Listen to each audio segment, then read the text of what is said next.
This is so funny. 我靠，高市扫描的车牌号是3777，什么意思呀？1937年7月7号，77事变。作为一个中国人，看到日本首相高市扫描的车牌号是3777，你第一反应是什么？这个烂人就是故意的挑衅我们啊！Hello， 各位損友，大家好啊！我係習總書記啊，歡迎大家嚟到大陸西鑑賞會啊！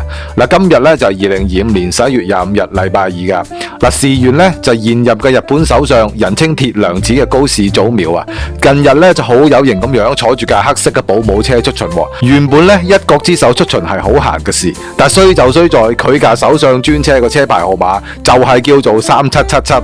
嗱，呢單嘢嘅荒謬程度咧，絕對唔係普通嘅柒事咁簡單咯，而係成班大陸人好似中咗邪教，集體自嗨咁樣，周身都係珠點，一掂就爆炸。就喺呢4個阿拉伯數字啊，即刻搞到成個大陸網好似癲晒咁樣，集體失控啊！嗱，班外國博主啦、小粉紅啦，就好似發現咗新大陸咁樣，揸住個放大鏡，指住個車牌大嗌：喂，大家睇下3777啊！喂，前邊係37，後邊係77啊！喂，加埋咪即係1937年7月7日咯，咁咪即係盧溝橋事變咯，係嘛？喂，你堂堂嘅日本首相係咪想復辟軍國主義啊？你係咪挑釁緊14億人嘅感情啊？嗱，好啦，呢個話題一出呢，即刻呢就衝上新浪嘅熱搜榜首啊！幾百萬人喺度圍住個車牌嚟鬧啊！我特登走去睇下啲留言，哇！真係群魔亂舞，精彩過睇馬戲團啊！嗱，首先呢，就係啲最經典嘅傷害咗14億人嘅感情啊，必須道歉啊！話喂，你個感情咁脆弱㗎，一個車牌就可以傷到你？喂，你個珠點係咪生喺額頭上邊啊？一掂就嗨啊！喂，14億人全部授權俾你，代表佢哋嘅感情受傷嚇，你拎個授權書出嚟睇下。咁就跟住呢，又有啲扮晒偵探咁話，肯定係特登㗎啦！一個首相點會咁唔敏感啊？話喂，你係佢肚入邊條蟲啊？你又知道佢係特登？你點知佢係咪特登用嚟串你哋啲玻璃心啊？淨係識喺度腦補陰謀論，十足啲心公怨婦咁樣。嗱，仲有啲精神分裂嘅呢，一方面呢就話我哋強國使乜驚你個小日本啊？話喂大佬啊，喂，既然你咁撚勁呢，點解個車牌號碼就可以搞到你哋成個國家扎扎跳啦？係嘛？仲要呢，即係好似俾人踩中春袋咁痛咯。喂，你究竟係強大定係自卑啊？但不過咧喺成堆嘅垃圾留言入邊咧，又俾我揾到粒金喎。咁啊有位網友就留言就話啦：喂，點解日本人可以用3777，而我哋中國人咧就唔可以用8964啊？雙標狗。話佢咁樣講喎。嗱喂，嗱呢位師兄咧就識玩啦，識抽水啊！嗱呢啲咪簡直咪就係年度金句咯。嗱佢一嘢咧就將成件事啊升華咗啊！即係你哋班友呢，就喺度嘈生晒，話人哋個日本車牌辱華，但係你自己屋企嗰個8964呢，就係一個連提都唔敢提嘅禁忌數字啊！嗱呢啲咪高手咯，所以即係話千祈唔好睇小大陸嘅網民啊！嗱入邊呢都有好多身在曹營心在漢嘅清醒人士噶。嗱總之呢，就群魔亂舞啦，就講到好似高市首相特登去車管所排晒通宵隊，就係為咗攞呢個牌嚟激嬲中國人咁樣咯。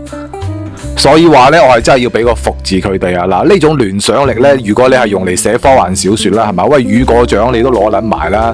但係如果你用嚟做數學研究啊，你冇話雨果獎啊，喂，諾貝爾獎都係你囊中物啦，係嘛？使撚喺度做鍵盤戰士咩？即係按照佢哋呢種加減乘除加辱華嘅邏輯呢，我係真係好擔心。哇！喂，如果我今日去茶餐廳食個餐，埋單呢就37個7，我係咪要去派出所自首啊？如果我個電話號碼尾數係77，我係咪要即刻轉台啊？如果小學嘅數學堂教到37加40等於77，咁個老師係咪要被批鬥啊？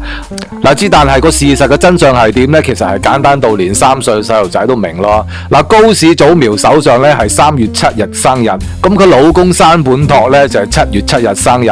嗱，兩個加埋呢就係37、77，咁咪就係3777咯，係嘛？呢個根本就係人哋兩公婆喺度秀恩愛，玩下啲 sweet 生日密碼，就好似我哋香港人嗰啲車牌呢係中意用 I love you 啊，又或者 baby 啊一樣咁普通啫嘛。你試想像下個畫面啊，喂，身為首相嘅高市同老公講啊，老公啊，不如我哋架車嘅車牌用我哋嘅生日啦，好意頭啊嘛。咁佢老公就話：好啊，老婆，幾溫馨啊！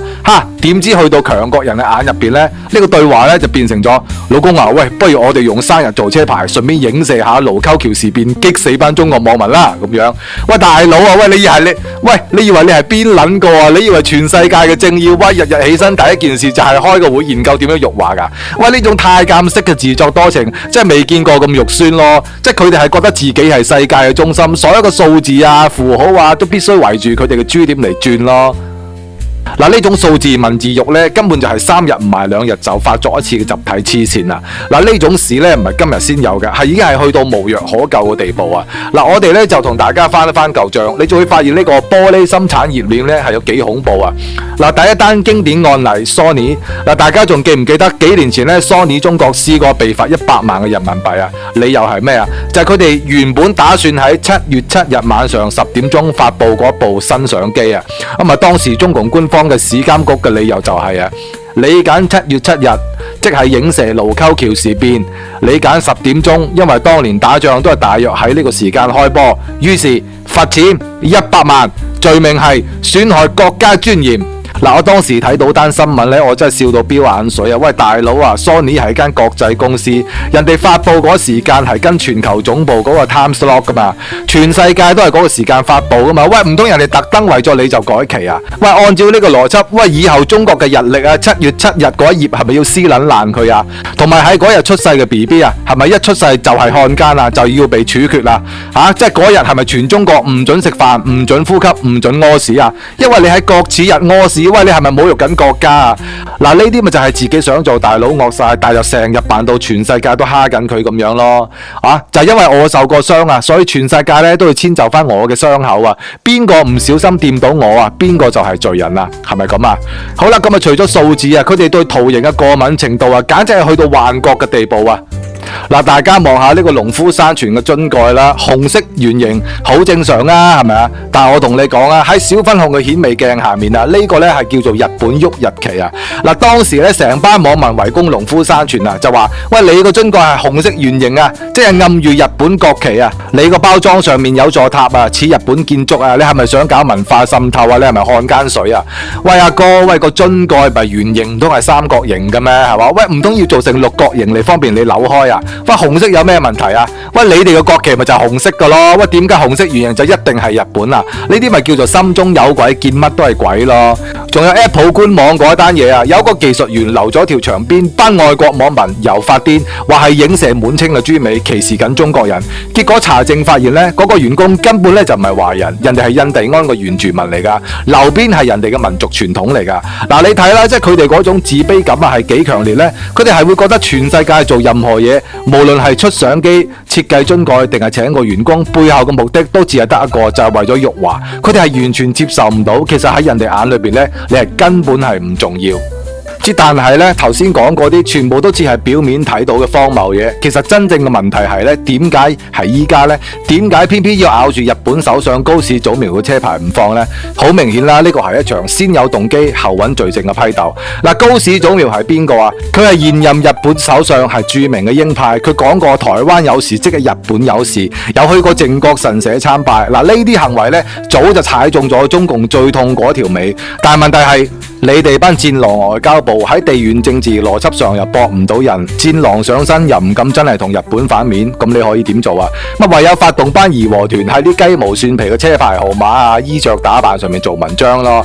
嗱，呢啲咪就係最 cheap 嗰種口水愛國主義咯。對於嗰啲所謂嘅愛國博主嚟講啊，你估佢哋係真係咁愛國咩？你估佢哋真係為咗車牌而瞓唔着咩？唔係啊，佢哋係為咗流量啫嘛因為佢哋知道啊，只要鬧日本啊就有流量啊，只要捉到個數字做文章啊就有 like 啊就有打賞啊，就有廣告費收啊。嗱，呢啲呢係一門生意，係一門食人血饅頭嘅生意。佢哋呢係利用大眾嘅無知同埋仇恨，將愛國包裝成一個消費品，然後從中 cap 水。為咗賺錢啊，佢哋係不惜將一啲正常嘅嘢妖魔化，將啲巧合嘅講成陰謀。嗱，高市首相嘅車牌呢，只係佢哋今日嘅斂財工具嚟嘅啫。聽日呢，可能係你件衫啦，後日可能係你嘅食嘅壽司啊。即係喺呢個瘋狂嘅角度呢，係冇人係安全噶。嗱，最後呢，對於呢班七咁執着、咁有骨氣嘅愛國志士啦，我習總書記淨係想表達翻一個歷史回力鏢俾佢哋啊，幫佢哋清醒下個腦袋啊！如果你哋真係咁憎恨日本侵華，覺得77係碰不得嘅紅線啊，覺得所有同日本有關嘅嘢都係罪惡啊，咁麻煩你哋去熟讀中共嘅黨史啊！當年你哋偉大嘅領袖紅太陽毛澤東主席啊，係親口多次感謝日本皇軍侵華嘅喎。1964年咧，毛澤東接見日本社會黨訪問團嘅時候咧，佐木三更道歉話：對唔住啊，日本侵略咗中國。你知唔知毛主席點講啊？佢就話唔需要道歉啊！如果冇日本皇軍侵華削弱咗國民黨啊，我哋共產黨點樣發展壯大啊？點樣奪取政權啊？所以咧，我哋要感謝日本皇軍至啱啊！